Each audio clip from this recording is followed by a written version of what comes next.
Bonjour à tous. Jamais dans l'histoire, l'Union européenne n'avait pris publiquement une telle claque en pleine figure de la part d'un grand dirigeant mondial. Et ben, ça y est, c'est fait. C'était il y a quelques heures par le vice-président de Donald Trump, J.D. Vance. Et vous allez voir, il n'y est pas allé par quatre chemins. Tous les sujets y passent. C'est une attaque en règle nucléaire contre l'Union européenne qui rend d'ailleurs hystérique les euro-gagas. Je vais vous donner quelques réactions. Vous allez voir tout cela de manière très précise dans cette vidéo. Alors on me dirait, c'est pas ça qui va nous sauver, nous Français. C'est vrai, on ne sera sauvés que par nous-mêmes. Mais c'est entendu par des millions et des millions de gens et c'est sacrément utile. Ça donne envie d'être libre, ça donne envie du Frexit, de souveraineté, d'avenir. Merci donc de partager cette vidéo pour cela. Merci pour vos commentaires, vos pouces en l'air et aussi beaucoup. Il suffit de s'abonner à la chaîne par un petit clic gratuit sur s'abonner et les vidéos seront mieux recommandées par YouTube. Si vous êtes abonné plutôt que pas abonné à la chaîne, pour vous, c'est juste un petit clic gratuit sur le bouton s'abonner. Profitez-en pour appuyer sur la petite cloche à côté, comme ça vous êtes notifié en plus ensuite dès qu'il y a une nouvelle vidéo qui sort. C'est automatique. Merci pour ce petit abonnement, ce petit clic qui est très efficace, très utile, très vital. Nos rendez-vous, samedi 22 février, ça approche justement la grande manif nationale pour le Frexit qu'on organise. Rendez-vous dès 14 h à Paris, place du Palais Royal pour le cortège national pour le Frexit. Soyez là. Venez, faites venir. Ça va être exceptionnel de monde et d'énergie et de combativité. C'est notre avenir dans cette année 2025 qui est tellement importante. C'est un appel à la résistance, une année 2025 qui change tout. Je vous attends dans cette manif, organisez-vous. Par ailleurs, nos liens, il y en a peut-être 3 à retenir sous la vidéo en description. Il y a 2 pétitions nationales, une pour interdire les injections ARN messagers en France, puisque ça y est, ça commence dans le monde. Elle est en lien, vous pouvez la signer et relayer. Une autre, ça se décide le 19 février au Parlement pour que Richard Ferrand ne soit pas à la tête du Conseil constitutionnel, signé et relayé. Et évidemment, on me l'a demandé tellement de fois que je l'ai mis, ça y est, le lien vers ma grande interview à Thinkerview. Voilà, je l'ai mise. Si vous ne l'avez pas vue ou si vous voulez la relayer, elle est en lien directement sous la vidéo en description. Je vous attends, patriotes. Ça, c'est l'appel à la résistance. L'appel à la liberté, à la paix, à la souveraineté. L'appel à la France libre, l'appel à l'avenir. Dans le plus grand mouvement de résistance de France, dans le plus grand mouvement souverainiste de France qui s'appelle les Patriotes, qui vous attend. Cette carte orange d'adhérents ou de réadhérents vous attend. Ah oui, 2025, c'est l'année où il faut y aller. Pas être seul, mais ensemble, pour tout réussir, tout gagner. Non plus que vous, peut-être. Vous pouvez adhérer ou reprendre votre adhésion, ça n'est plus à jour, à vous de vérifier. Vous pouvez également faire un don au mouvement pour nous permettre de financer nos actions. Je rappelle que nous n'avons pas 1 euro de subvention publique, nous sommes parfaitement libres, indépendants, 100% anti-oligarchiques. Et je rappelle que tout ça, chaque euro pour une adhésion ou un don, c'est défiscalisé aux 2 tiers pour vous. Ça fait baisser massivement vos impôts, profitez-en. Comment on fait pour adhérer, réadhérer dès maintenant? Vous êtes les bienvenus. C'est le premier lien sous la vidéo en description. Il est là. Faire un don au mouvement, c'est le 2e lien sous la vidéo en description. Ou également, ces liens sont sur les-patriotes.fr, notre site. Tout est défiscalisé aux 2 tiers. Énorme bienvenue aux nouveaux adhérents patriotes. Bravo aux réadhérents également et aux donateurs. On y va. On y va parce que c'est un discours historique qui nous attend. Le plus incroyable jamais prononcé par un grand dirigeant mondial contre l'Union européenne, ce qui témoigne d'une vision du monde. Alors les euro-gagas diront, mais ils font ça pour affaiblir l'Union européenne, ils en ont peur. Mais non, ça correspond à une vieille vision du monde chez Trump, qu'il a exprimée depuis longtemps, fondée sur les nations, les peuples libres et la souveraineté nationale. Et je signale que les États-Unis ont toujours au contraire soutenu, vous le savez, l'Union européenne et la construction européiste contre les nations, parce qu'ils savent que ça nous affaiblit. Là, ce qui se passe avec Trump, c'est une révolution, mais c'est une exception. Ça rend hystérique en tout cas les euro-gagas. Alors le discours. Déjà, on en avait un peu parlé au Grand Palais lors du sommet mondial sur l'intelligence artificielle, donc à Paris le 12 février. J.D. Vance, le vice-président américain, était déjà là. Il avait fustigé le règlement européen DSA de censure. Je ne vais pas vous relire, je l'avais déjà fait dans une vidéo récente sur cette chaîne. Là, il va beaucoup plus fort et beaucoup plus loin. D'abord, il nous dit « Vous êtes votre propre ennemi. Bien plus dangereux pour vous que la Russie ou la Chine. » Ça, c'est très intéressant. Je vais vous citer le premier extrait. La menace qui m'inquiète le plus concernant l'Europe n'est ni la Russie, ni la Chine, ni aucun autre acteur extérieur. Ce qui m'inquiète, c'est la menace intérieure, le recul de l'Europe sur certaines de ses valeurs fondamentales, des valeurs qu'elle partage avec les États-Unis. Alors, il va expliquer, notamment, il fustige Thierry Breton et le bouclier démocratique européen qui permet d'annuler les élections. Extraordinaire, je vais vous lire un extrait. J'ai été frappé par le fait qu'un ancien commissaire européen, c'est Thierry Breton, soit allé à la télévision récemment, je l'avais partagé en premier, et se soit réjoui du fait que le gouvernement roumain ait annulé une élection entière. Il a même averti que si les choses ne se passent pas comme prévu, la même chose pourrait arriver en Allemagne, c'est vrai. Ces déclarations désinvoltes, ajoute Vance, sont choquantes pour les oreilles américaines, mais pour les nôtres aussi, qui se rassurent. Et d'ailleurs, il va plus loin, encore plus loin dans le discours sur la Roumanie, en disant ceci. Nous sommes donc à un point où la situation est devenue si critique qu'en décembre dernier, la Roumanie a purement et simplement annulé les résultats d'une élection présidentielle sous le prétexte fragile de soupçons d'ingérence des services de renseignement et sous une pression énorme de ses voisins continentaux. Si j'ai bien compris, l'argument avancé était que la désinformation russe avait affecté les élections roumaines. Mais je demande à mes amis européens d'avoir un peu de perspective. Vous pouvez penser qu'il est mal que la Russie achète des publicités sur les réseaux sociaux pour influencer vos élections. Nous le pensons aussi. Vous pouvez le condamner sur la scène mondiale. Mais si votre démocratie peut être détruite avec quelques centaines de milliers de dollars de publicité numérique d'un pays étranger, alors elle n'était pas très solide à la base. En gros, il est en train de vous dire, vous nous sortez un prétexte là. La réalité, c'est qu'il ne voulait pas que Georgescu, qui est pour la sortie de l'UE et de l'OTAN et de l'OMS, soit élu. Mais ça, on en reparlera parce que c'est en train d'évoluer dans un très bon sens. Mais c'est incroyable qu'il parle de ça. Enfin, c'est extraordinaire avec un détail en plus. Alors, il parle de l'hypocrisie totale des européistes, je cite. Pendant des années, on nous a dit que tout ce que nous finançons et soutenons est fait au nom de nos valeurs démocratiques communes. Tout, de notre politique en Ukraine à la censure numérique, est présenté comme une défense de la démocratie.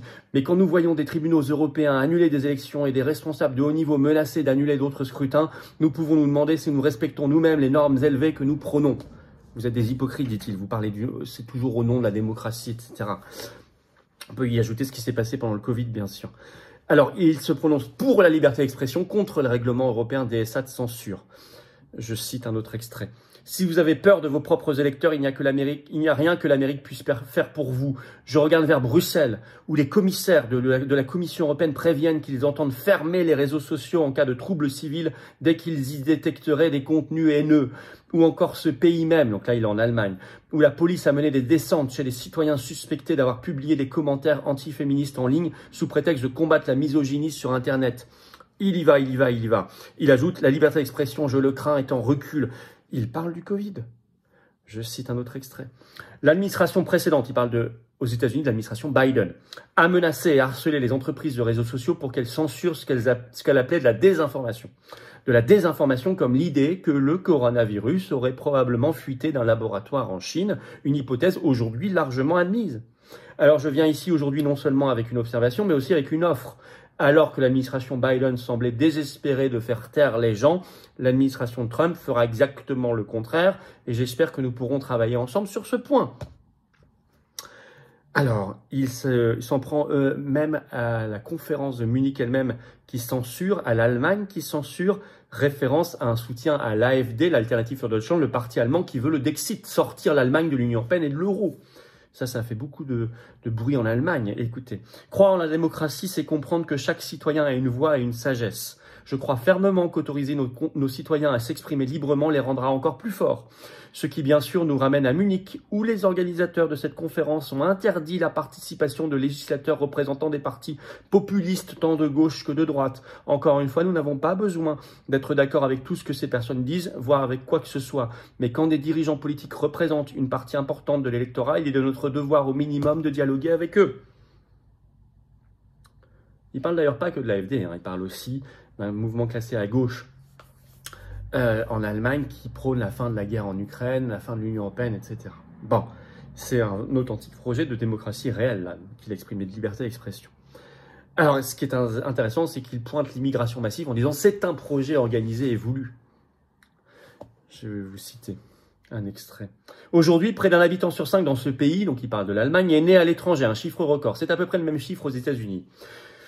Le nombre d'immigrants venant de pays non membres de l'UE a doublé entre 2021 et 2022 et bien sûr, il a encore augmenté depuis. Nous savons tous que cette situation n'est pas apparue au hasard. Par hasard. Elle est le résultat de décisions politiques délibérées, prises au cours des 10 dernières années, et même avant, mais c'est vrai que ça a accéléré ces 10 dernières années, tant en Europe qu'ailleurs dans le monde. Nous avons vu les conséquences tragiques de cette décision hier même à Munich, puisque vous savez qu'il y a eu un attentat par un Afghan, demandeur d'asile. Alors écoutez, là, c'est intéressant parce qu'il montre ce dont on parle beaucoup aux patriotes, l'origine mondialiste de l'immigration massive, pour faire baisser les salaires et aussi pour déstabiliser les peuples. Et il dit, écoutez les peuples. Je cite un autre extrait. Aucun électeur sur ce continent n'a voté pour ouvrir les portes à des millions d'immigrés non contrôlés. Mais vous savez quoi? Vous savez pourquoi ils ont voté? Pour le Brexit en Angleterre. On peut être d'accord ou pas, mais c'était leur choix. Plaidoyer pro-Brexit. Et partout en Europe, de plus en plus d'électeurs soutiennent des dirigeants qui leur promettent de mettre fin à cette crise migratoire hors contrôle. Je pense que les gens tiennent à leur foyer, ils tiennent à leurs rêves, ils tiennent à leur sécurité, à leur capacité de subvenir aux besoins de leurs enfants. Écoutez votre peuple, même quand il vous surprend. Ça ressemble de plus en plus à la leçon, là, aux européistes. Hein. Il dit « Arrêtez de brutaliser vos peuples ». Je cite un autre extrait, le dernier. « Je crois que rejeter les citoyens, ignorer leurs inquiétudes, pire encore, interdire les médias, comme en France, on ferme des chaînes. Les élections ou les débats ne protègent rien. En fait, c'est le moyen le plus sûr de détruire la démocratie. » Mais c'est fait pour ça.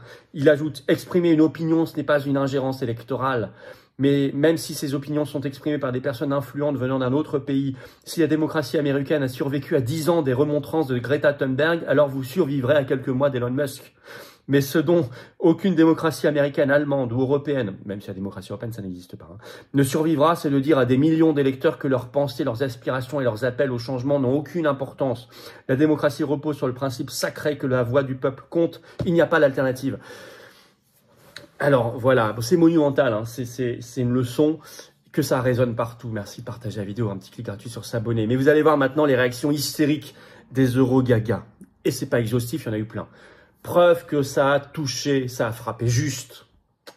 Leur hystérie prouve qu'il a frappé juste. On va commencer par Nathalie Loiseau, l'eurodéputée macroniste qui dirige la commission au Parlement européen en charge de mettre en œuvre le BDE, bouclier démocratique européen, qui permet de censurer et d'annuler les élections. Elle a réagi sur son compte X ce 14 février, je vous cite son tweet. C'est à se demander si l'esprit de Munich n'a pas une mauvaise influence sur les discours que certains y prononcent. Critiquer l'Europe et sa démocratie quand la Russie nous menace, il fallait oser. Jill Evans l'a fait, elle est rageuse. On a également la journaliste propagandiste, hein, ultra Eurogaga, ultra atlantiste, Marion Van Rettergem, qui a déclaré sur son compte X ce 14 février, je cite, « Jill Evans défend la liberté d'expression alors que l'agence AP est virée de la Maison-Blanche pour appeler le golfe du Mexique par son nom.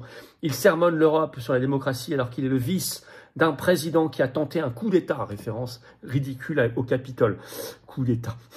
On peut citer Nicolas Bouzou, un économiste du système, qui lui veut carrément une fuite en avant face à ce discours, en réaction à ce discours sur son compte X toujours, mais ils utilisent beaucoup X, hein, ces gens-là quand même, hein, qui le critiquaient ce 14 février, je lis son tweet. Les États-Unis font allégeance à Moscou, rien que ça. Pour rester souveraine, l'UE doit se réarmer massivement, acheter du matériel militaire européen, investir massivement dans le nucléaire civil, renforcer ses alliances avec le Royaume-Uni et le Canada. En gros, il nous dit, ayez une arme nucléaire, une armée européenne, prenez l'arme nucléaire de la France d'ailleurs, etc. Bon. Faites la guerre, faites la guerre, faites la guerre. Bon. Alors, Le Monde aussi, bon, la presse, article du Monde ce 15 février, le titre « À Munich, Jill Evans déclare une guerre idéologique à l'Europe », Le Point le 14 février. Il assomme les Européens d'un discours au vitriol. Bon, ça c'est pas faux d'ailleurs, mais eux le regrettent. Alors, il a tapé juste, il a tapé très fort, plus fort que jamais. La preuve par ses réactions que je viens de vous citer. Alors, c'est pas du tout qu'il craint l'Union européenne et qu'il veut la détruire. Ça, c'est ce que diront les européistes. Non, déjà, Donald Trump, dans son premier mandat, quand il était face à l'Assemblée générale de l'ONU le 24 septembre 2019, il y a 5 ans et demi, il déclarait « L'avenir appartient aux patriotes, l'avenir n'appartient pas aux mondialistes ». Il disait « Tenez à vos nations, à vos souverainetés nationales, c'est le bien le plus précieux ». C'est une vision du monde. Il reconnaît les peuples, les nations, et donc il sait que l'Union européenne est un ennemi mondialiste. Les États-Unis vivent vraiment une révolution, on en a parlé dans notre direct ce vendredi soir, et donc l'Union européenne, Bruxelles, veut être le lieu de la contre-révolution mondialiste. C'est évident, euro-mondialiste. Ben, c'est à détruire ça, pour la France libre, pour le Frexit, pour la liberté, pour l'indépendance, pour la souveraineté. Plus que jamais. Merci de partager la vidéo, un petit clic gratuit sur s'abonner aidera beaucoup à cela. S'abonner à la chaîne en dessous. Mais partagez en faisant savoir partout. Et puis, en signant nos pétitions, il y en a 2 qui vous attendent sous la vidéo en description, très importante, en les relayant. Il y a un entretien Thinkerview également. Je l'ai mis en lien sous la vidéo en description d'un entretien que j'ai fait si vous ne l'avez pas encore vu. Mais par ailleurs, venez aux manifs nationales, venez notamment à la prochaine très importante pour le Frexit, samedi 22 février, rendez-vous Paris dès 14 h, place du Palais Royal.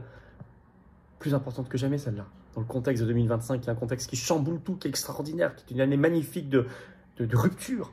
On l'a construit ensemble dans le plus grand mouvement souverainiste et de résistance de France qui s'appelle les Patriotes. Je ne peux le faire qu'avec vous, on n'a pas un centime d'aide publique, bien sûr, ni d'aide des banques, mais qu'est-ce qu'on est nombreux, on est largement plus grand, et qu'est-ce qu'on a la foi, et qu'est-ce qu'on a la conviction, chevillée au cœur, qu'on aime notre France, notre humanité, notre France libre, éternelle, belle, rebelle, mais je veux le faire avec vous. Alors venez dès maintenant, vous pouvez adhérer ou réadhérer au mouvement par le premier lien sous la vidéo en description. Ce lien, je l'ai mis également en commentaire épinglé, une petite fiche sur l'écran maintenant, et dans quelques secondes, un lien sur l'écran, vous choisissez. Vous pouvez faire un don au mouvement par le deuxième lien sous la vidéo en description pour nous permettre de financer nos actions, puisque nous n'avons pas d'autres sources de financement. Or, on fait. Si on ne fait pas, personne ne fera à notre place. Voilà. Tout ça est défiscalisé aux 2/3 de vos impôts en plus. Hein. Vous mettez 100 €, ça enlève 67 € d'impôts. Vous en mettez 6 000, ça enlève 4 000. Vous mettez 60, ça enlève 40. Vous mettez 20, ça enlève 13, 30, etc. Les liens sont également sur les-patriotes.fr, notre site. Énorme bravo aux donateurs et adhérents. Bienvenue aux nouveaux adhérents patriotes. Vive la France!